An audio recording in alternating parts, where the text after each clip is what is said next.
송쌤과 송쌤입니다. 드디어 우리가 배운 파동을 활용해보는 시간입니다.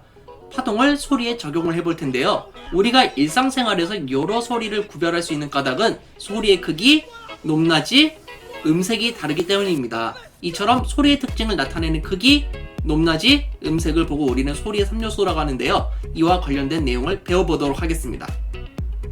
우리는 목소리만으로 사람을 구별할 수 있는 까닭은 무엇일까요? 히든싱어나 본명가왕에서 노래를 유심히 들어보면 이 사람이 가수인지 아닌지, 심지어 어떤 가수인지도 구별해낼 수 있습니다. 사람의 목소리에는 파동의 모습이 있는데 사람마다 소리의 파형이 다르기 때문이라고 합니다. 심지어 우리는 목소리의 파형을 정확히 분석한다면요, 잡기 힘든 범인에 관련된 단서도 얻을 수가 있습니다. 사람마다 목소리가 다른 것을 어떻게 파동의 형태로 확인할 수 있을까요? 이번 시간에 함께 배워보도록 할 겁니다. 오늘은 소리의 특징을 진폭, 진동수, 파형으로 설명할 수 있다. 소리의 크기, 소리의 높낮이, 음색을 그래프로 분석할 수 있다가 오늘의 학습 목표가 되겠습니다. 자, 그러면 오늘도 신나게 달려보도록 합시다. 자, 소리는 물체가 진동하여 발생하고 공기를 매질로 전달되는 파동입니다. 자, 예를 들어서 제가 망치로 소리굽새를 쳤다고 생각하겠습니다. 그러면은 소리굽새가 진동을 하면서 주변의 공기를 진동시킬 테고요. 이러한 공기의 진동에 의해서 퍼져나가게 됩니다. 이 파동이 귀에 들어가 고막을 진동시킨 다음에 소리로 인식하게 되는 것이죠. 그러면 소리의 파동의 종류는 무엇일까요? 파동의 진행 방향과 매질의 진동 방향이 나란한 종파라는 것을 확인할 수가 있고요. 소리는요, 고체, 액체, 기체 상태일 때 모두 전달이 될 수 있습니다. 철길에 길을 만약에 갖다 대면요, 기차가 멀리 있음에도 기차가 다가오는 소리가 들리기도 하고요. 종이컵에 실을 연결해서 대화를 하면은 들리는 경우 또한 소리는 고체를 통해서 전달한다는 증거입니다. 액체가 매질인 경우도 소리가 전달이 되는데요. 싱크로나이즈드 스위밍은요, 2017년도부터는 아티스틱 스위밍으로 명칭이 변경되었다고 합니다. 음악을 들으면서 물장구를 치면서 예술적인 안무를 소화하는 운동인데 물속에서도 음악의 소리를 들으면서 타이밍을 맞춰서 춤을 추게 된다는 거죠. 마지막으로 제트기가 지나갈 때 주변의 기체를 진동시켜서 제트기가 지나간 후 굉음이 울리는 것 또한 기체가 매질일 때도 소리가 전달된다는 증거입니다. 하지만 소리는 진공 상태일 때는 매질이 없기 때문에 전달되지 않습니다. 소리의 전달 과정을 다시 한번 보자면요, 물체의 진동이 공기를 진동시키고요, 주변의 공기의 진동으로 소리가 귓속까지 전달되어 고막을 진동시키게 되는 거죠. 마지막으로 고막의 진동을 뇌에서 소리로 인식하게 되는 것입니다. 방금 전에도 얘기했는데 우주에서는 진공 상태라는데 우주에서 소리를 들을 수 없는 이유는 무엇일까요? 사실 우주에는 공기가 아예 없다고는 말할 수 없습니다.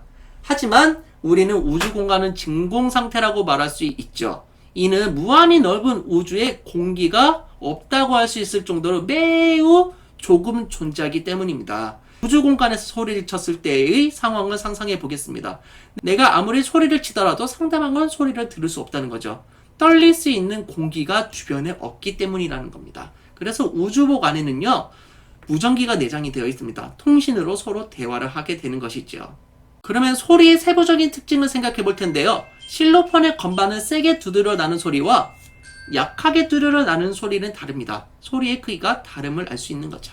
피아노 건반을 도레미파솔라시도 건반을 눌러보면요, 나는 소리의 높낮이가 다름을 알 수 있습니다. 그러면 서로 다른 소리를 어떻게 표현하는지 확인하려면요, 프로그램을 사용해서 파동을 가시화해서 관찰을 해야 됩니다. 이를 이용한 측정한 파동 자료를 이용해서요, 소리의 3요소를 설명해 보도록 하겠습니다. 자, 그것을 먼저 이해하기 위해서는요, 우리는 시간에 따라 나타나는 파동을 이해해야 됩니다. 시간을 따라 나타나는 파동에서 진폭은요, 진동의 중심에서 마루까지의 거리라는 것을 알 수 있죠. 이런 것을 보고 우리는 진폭이라고 합니다. 자, 주기는 매질의 한 점인 마루에서 다시 마루가 될 때까지의 시간을 말하고 있습니다. 주기가 짧을수록 진동수가 크다고 생각하시면 됩니다. 자, 그러면은 소리의 3요소에 대해서 하나하나 배워보도록 할 텐데요. 소리의 3요소 중 첫 번째는 소리의 크기입니다. 큰 소리와 작은 소리의 파형을 비교해 봤을 때 큰 소리는 진폭이 크고요. 작은 소리는 진폭이 작다는 것을 확인할 수 있습니다. 아, 그러면은 소리의 크기는 진폭과 관계가 있음을 알 수 있겠네요. 물체의 진동이 커질수록 공기 입자의 진동이 크므로 소리가 진폭이 커져서 큰 소리가 나는 것입니다.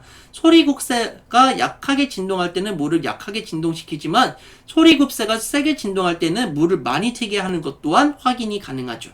자, 소리의 3요소 중 두 번째는 소리의 높낮이입니다. 예를 들어서 길이가 짧은 실로폰 건반은 높은 소리가 나고 길이가 긴 실로폰 건반은 낮은 소리가 납니다.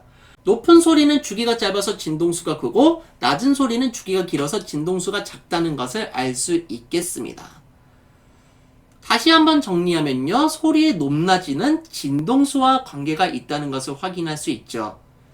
예를 들어서 소프라노가 내는 소리가 베이스가 내는 소리보다 고음인 까닭은요. 진동수가 크기 때문이라는 것을 알 수 있죠.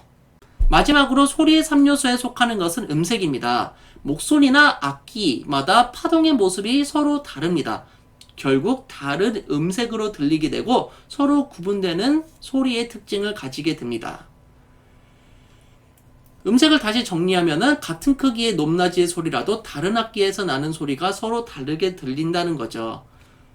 피아노 소리와 오보의 소리는요, 지금 진폭이 똑같다는 것을 알 수 있죠. 그리고 주기도 똑같다는 것을 알 수 있죠. 소리의 크기랑 소리의 높낮이는 같다는 것을 알 수 있습니다. 하지만 파동의 형태, 즉 파형이 다르다는 것을 확인할 수가 있죠. 결국 우리 귀에는 피아노 소리와 오보의 소리는 전혀 다른 악기의 소리로 들리게 되는 것입니다. 다시 정리하면요. 음색이 다른 소리는요. 파동의 모습, 즉 파형이 다르면 다른 소리가 난다는 것을 꼭 기억해 두십시오. 자, 소리의 3요소를 다시 한번 정리해 보겠습니다. 소리의 3요소는 소리의 크기, 높낮이, 음색이 있습니다. 소리의 크기는 음파의 진폭에 의해서 결정되고요. 진폭이 클수록 큰 소리라는 것을 알 수 있죠. 소리의 높낮이는요. 음파의 진동수에 의해 결정되고 진동수가 클수록 높은 소리라는 것을 알 수 있습니다. 마지막으로 음색은요. 음파의 파형에 의해서 결정되고요. 진동수와 진폭이 같아도 파형이 다르면은 다른 소리로 들린다는 것을 확인할 수 있었습니다. 그러면은 우리가 일상생활에서 사용하는 악기 예시를 확인해 볼 필요가 있는데요. 악기의 경우 진폭하고 진동수, 파형을 다르게 만드는 요인을 만드는 거죠. 즉, 다양한 소리를 낼 수 있는 환경을 조성하는 겁니다. 트럼본과 같은 관악기는 관의 길이를 변화시켜서 소리의 높낮이를 조절한다는 거죠. 실로폰과 같은 타악기는요, 막대의 길이를 다르게 해서 여러 가지 높이의 소리를 내고 있습니다. 마지막으로 기타와 같은 현악기는요, 줄의 굵기, 팽팽한 정도, 손가락으로 줄을 누르는 위치에 따라서 다양한 소리를 낸다는 것을 확인할 수 있습니다.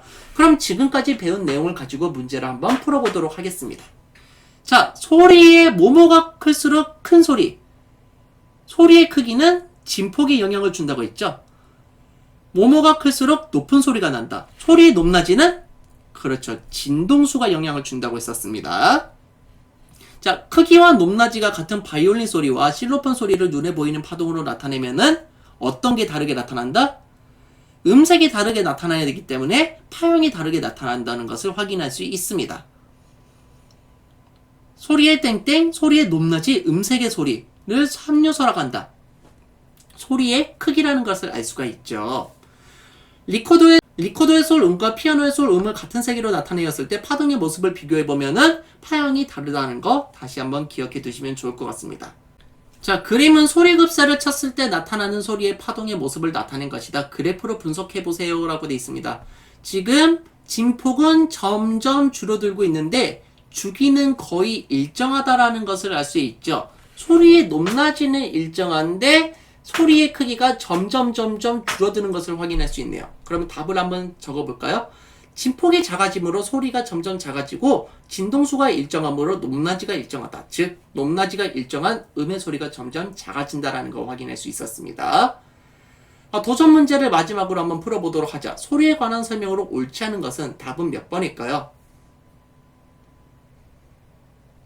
그렇죠. 2번이죠. 소리의 높이가 낮으면 진폭이 작다? 아니죠. 소리의 크기가 작으면은 진폭이 작다라는 사실이었죠. 네, 정답은 2번이라는 것을 확인할 수 있겠습니다. 다음 시간에는요, 물체를 보기 위해 필요한 빛에 대해 배우겠습니다. 단 6단원에 대한 다음 차시 예고이고요. 저 같은 경우는 9월 달에는 4단원부터 다시 나갈 겁니다. 그래서 4, 5단원을 수업한 후에 진행할 예정이기 때문에 실제로 6단원 빛에 대한 내용은 11월 달 중순쯤에 영상이 업로드 될 예정입니다. 그동안 4단원과 5단원을 열심히 공부하고 있으면 되겠습니다. 자, 이 영상이 즐거우셨다면 좋아요, 구독하기 부탁드리겠습니다. 여러분 감사합니다. 송바.